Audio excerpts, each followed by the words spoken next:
So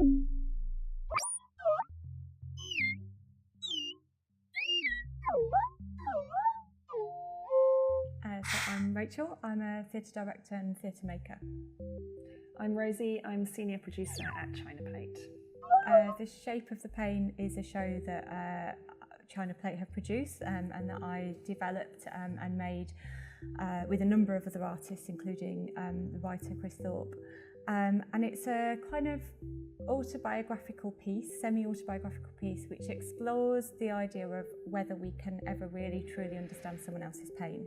So it's based on my own experience of living with chronic pain, but explores also the kind of sensory world that the pain creates for me. When China Plate were producing The Shape of the Pain, we worked with Rachel to integrate some tools and approaches to artist wellbeing and care during the rehearsal process.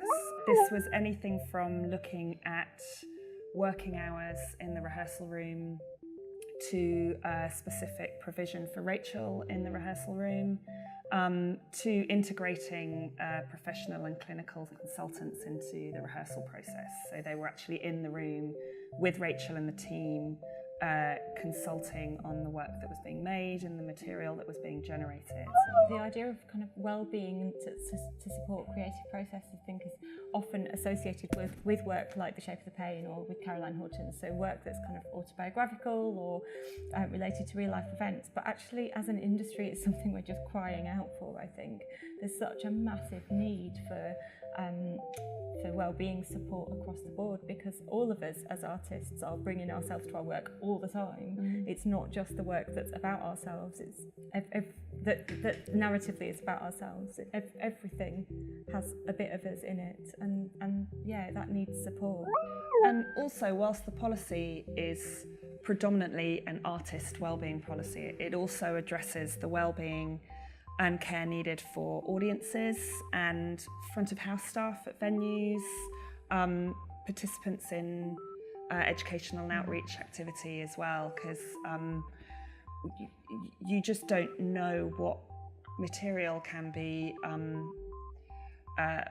personally resonant for people or triggering for people, and so it's really trying to be, again, really proactive in reaching those people and trying to kind of extend the care on a production right out to everyone who comes into contact with it.